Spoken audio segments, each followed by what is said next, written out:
Hi readers, it's Lori. Welcome back to my channel, Books, Ink, and Paper, and it is the season for ghostly things. So I am here today to talk to you about some of my favorite novels that involve some hauntings and some disturbances. So let's get started.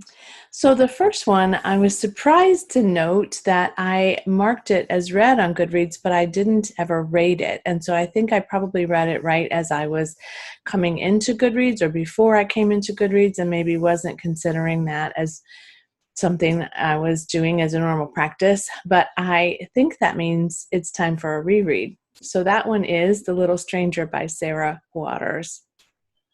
I do remember loving this, and if I recall properly, I probably felt like it was a 5-star read at the time.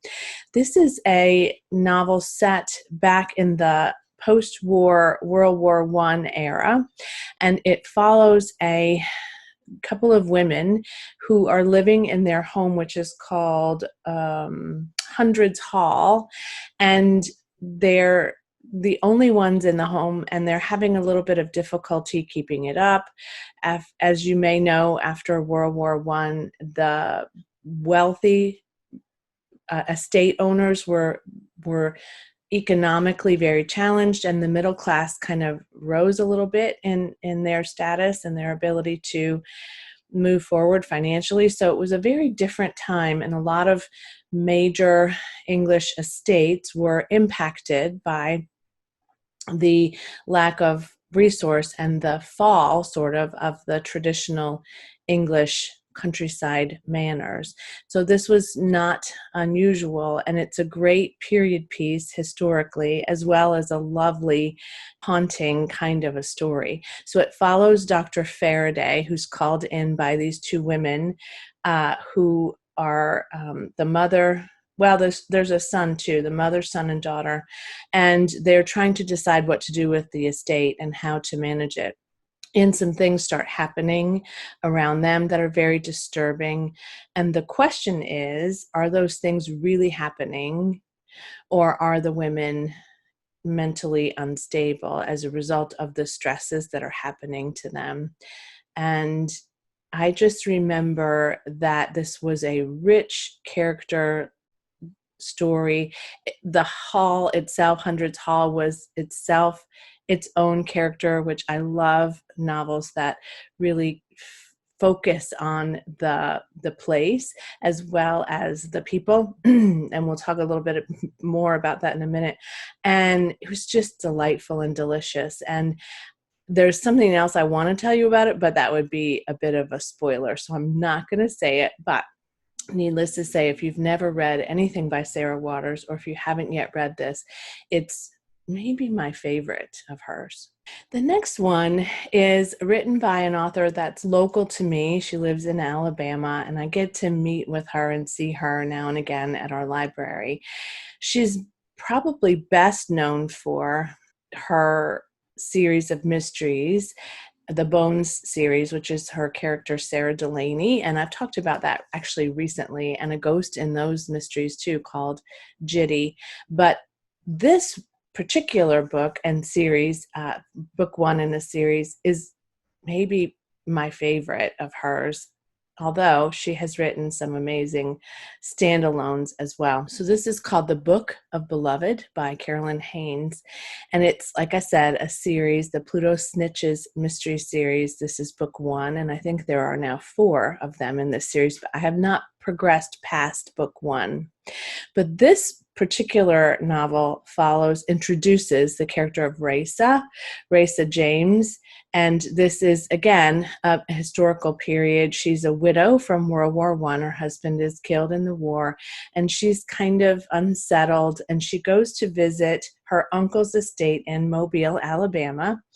And while she's there, she discovers that her sort of intuition and her powers of seeing and sensing otherworldly things are very strong here. And she starts to see the ghost of a Confederate soldier and some other people around the grounds of the estate. and some other things happen, and she enlists the aid of a local medium to help her figure out what's happening and what's happened on this property.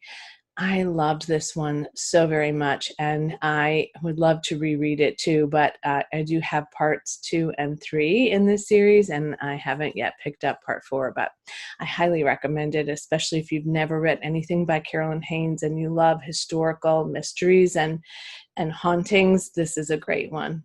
Ironically, one of the times that she was speaking at our library at our authors and characters event, she actually mentioned that The Little Stranger by Sarah Waters is one of her favorite ghost stories.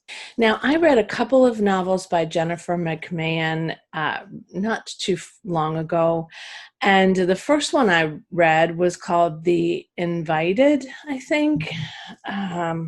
Yes, The Invited. And I liked it. I listened to that. I got it on one of my audio subscriptions. And I gave it 3 stars. It was good. I liked it.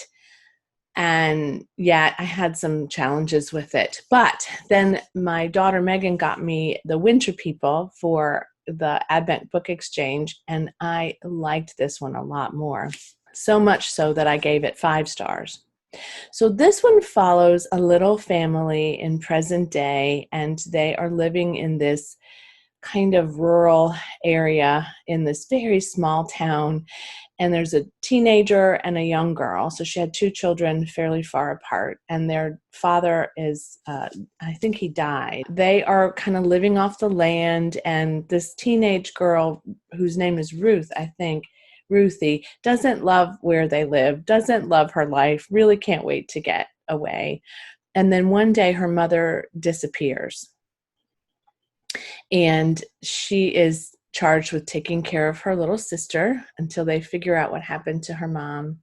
And then some other times and the same place, the same area, but some things that happen to other families and other times begins to emerge in the story. And it's a great little exploration into haunting and into history and into what's actually happening now with this family and how it's tied to the past. And I really did enjoy it. And I have heard that The Night Sister is also very good. She's also written Promise Not to Tell. So there's a couple others of hers that I'd like to get to.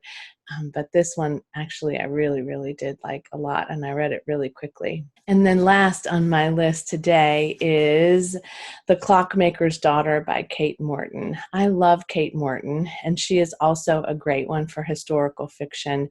What surprised me and a lot of other people about this Kate Morton novel is that it is somewhat a ghost story as well. And that was not always well received by everyone who read it, but I adored that part of it. So this is not a total sort of haunting ghost story, but it definitely has some roots in that space. So this is a dual timeline piece, as most of Kate Morton's are. So it starts out in 1862 with some artists who are all living together in this community, in this home, and there are some challenges with them all being together. They return there time and time again. They enjoy that space. They're very free with each other and with life, and just a nice sort of character development there of a number of characters.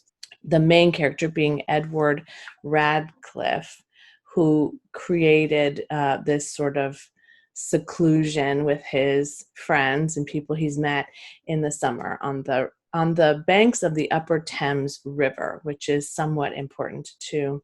And then 150 years later, Elodie Winslow, who's an archivist, finds a little suitcase or a little bag that has a lot of things in it, and she's trying to understand what the connection of these things is and why no one has found them before, why no one noticed that they were there, what the backstory is. And that creates a journey of discovery for her that is profound and somewhat connected to her past as well. So nice